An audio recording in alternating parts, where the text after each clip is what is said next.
Halo adik-adik sekalian, selamat jumpa kembali dengan kami di channel pembelajaran IPA. Kemarin kita sudah membahas tentang sel, baik sel hewan maupun sel tumbuhan. Kita mengulang lagi perbedaan sel hewan dan sel tumbuhan. Ini gambarnya.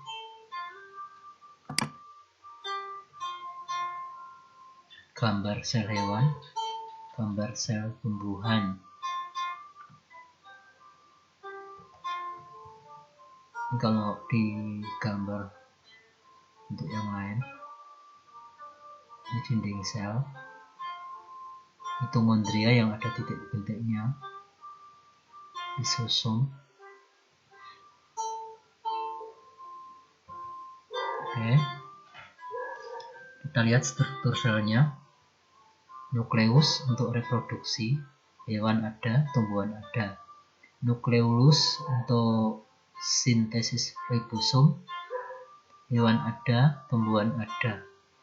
Ribosom bebas, ribosom terikat Re untuk sintesis protein, hewan maupun tumbuhan ada.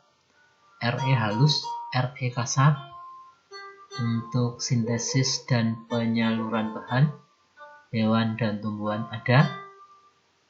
Golgi, fungsi untuk modifikasi dan penyaluran produk Re, hewan dan tumbuhan ada. Mitokondria, fungsinya sebagai penghasil energi, hewan dan tumbuhan ada semua. Lisosom, fungsinya untuk pencernaan makanan, hewan ada, tumbuhan tidak ada. Kloroplas, fungsi untuk fotosintesis, hewan tidak ada, tumbuhan ada. Dinding sel,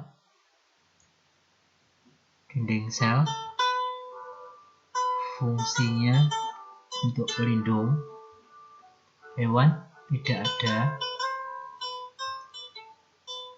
tumbuhan ada.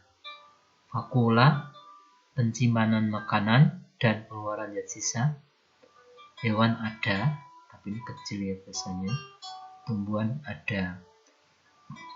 Sentriul, fungsinya untuk membelah sel, hewan ada, tumbuhan tidak ada. Oke, kita lanjutkan. Ini tabel perbedaannya yang membedakannya. Sel tumbuhan memiliki dinding sel, hewan tidak memiliki dinding sel. Tumbuhan memiliki vakula ukuran besar, hewan memiliki vakula ukurannya kecil. Sel tumbuhan memiliki plastida, sel hewan tidak memiliki plastida. Sel tumbuhan tidak memiliki sentriul, hewan memiliki sentriul. Sekarang sel-sel tadi yang satu jenis akan berkumpul menjadi satu, membentuk jaringan. Nah, sekarang jaringan pada tumbuhan apa saja? Yang pertama adalah jaringan epidermis. Jaringan epidermis merupakan jaringan paling luar dari tumbuhan, dari tubuh tumbuhan. Jaringan epidermis menutupi seluruh tubuh tumbuhan, mulai dari akar, batang, dan daun. Jaringan parenkim. Parenkim disebut juga jaringan dasar karena menjadi tempat bagi jaringan lain. Parenkima tersusun atas banyak sel parenkima berdinding tipis. Saya ulangi, parenkima tersusun atas banyak sel parenkima berdinding tipis. Jaringan penguat atau penyokong antara lain kolenkim merupakan jaringan yang memberi kekuatan yang bersifat sementara pada tumbuhan. Sklerenkima merupakan jaringan penguat yang bersifat permanen. Berikutnya, jaringan pengangkut. Jaringan pengangkut pada tumbuhan ada dua, yaitu xilem atau jaringan pembuluh kayu. Tersusun atas sel-sel memanjang yang sudah mati. Sel-sel tersebut saling menyambung, membentuk suatu pembuluh. Pembuluh inilah yang mengangkut air dan unsur hara dari akar menuju daun. Ini xilem ya. Sekarang floem. Floem atau jaringan pembuluh tapis terdiri atas sel-sel hidup berdinding tipis. Floem berfungsi untuk mengedarkan hasil fotosintesis dari daun ke seluruh tubuh tumbuhan. Ini gambar penampang daun.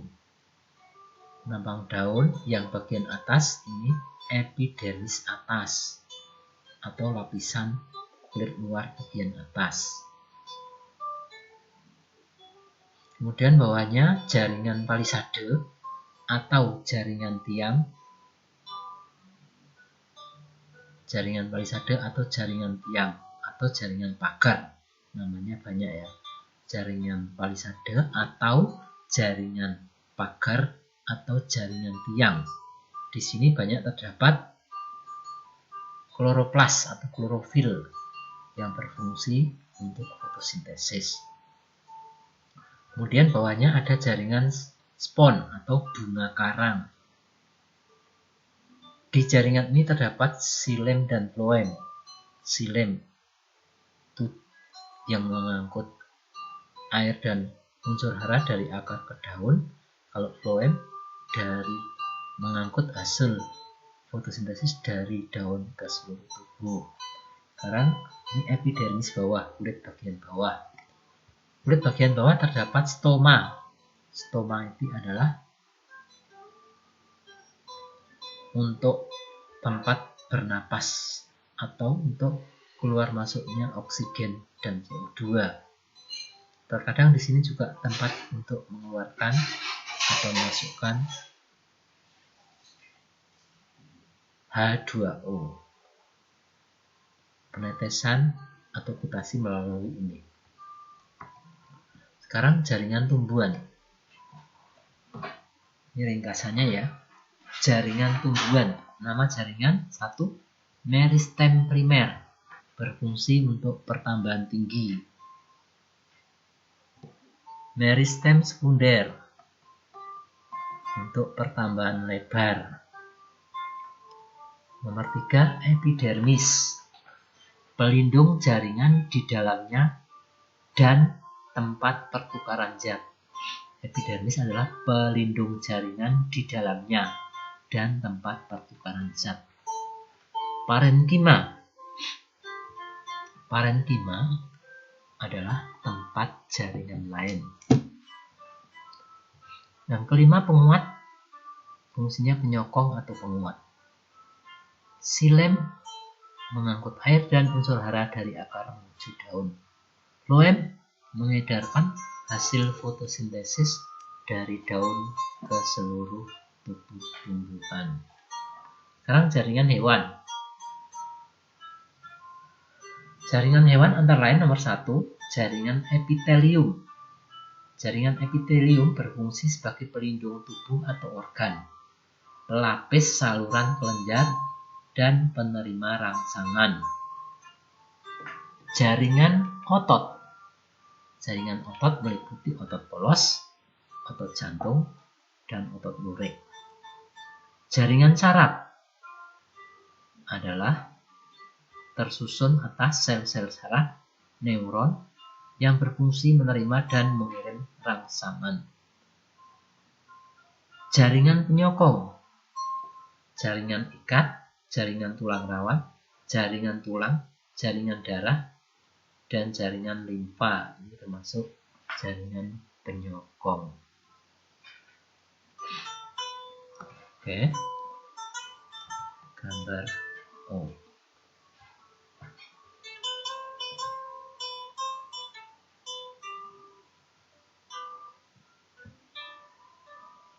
Ini jaringan ya. Kalau tadi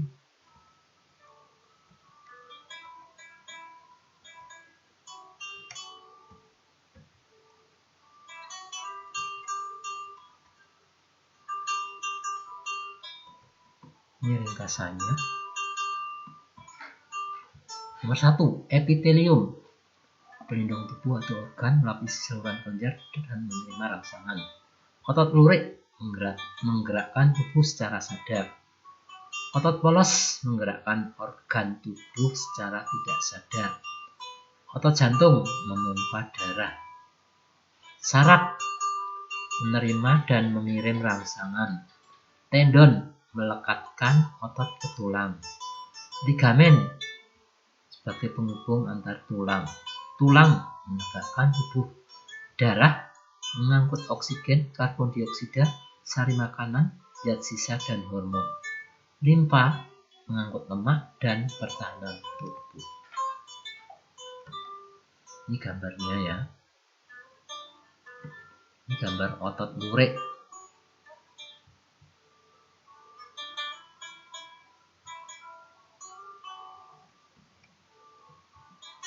Ini kebalik ya ini. Ini yang otot polos nih.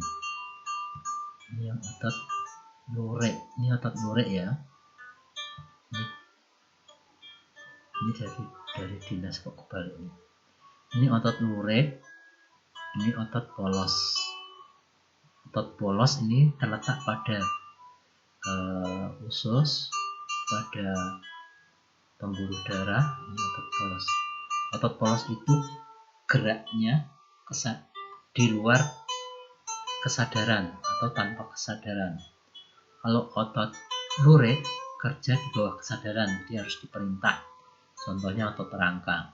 Kalau otot jantung bentuknya lurik tapi bercabang-cabang. Ini otot tidak sadar, jadi tidak diperintah oleh otak. Ini gambar epitel atau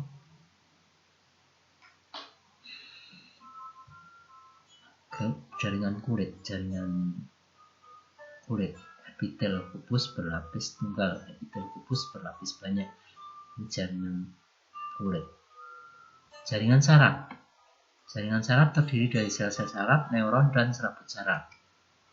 Jaringan saraf berfungsi sebagai penghantar rangsang, yaitu membawa rangsang dari alat penerima rangsang atau reseptor ke otak, kemudian diteruskan ke otot.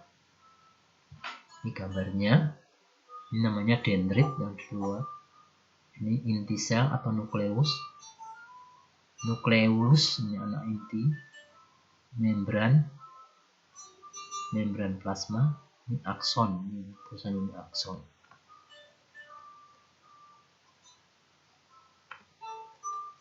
Oke, cukup sekian dulu. Sampai jaringan ya. Biar tidak terlalu banyak untuk organ, nanti kita bahas untuk materi selanjutnya. Cukup sekian. Semoga dapat membuat kita semakin pintar, semakin cerdas. Nanti akan ada ulangan untuk kalian. Silahkan belajar supaya dapat mengerjakan dengan baik. Disimak dari materi yang saya sampaikan tadi, sehingga nanti dapat mengerjakan soal dengan sebaik-baiknya. Terima kasih. Semoga sukses dan menjadi orang yang pintar dan menjadi anak yang sukses. Selamat belajar. Terima kasih.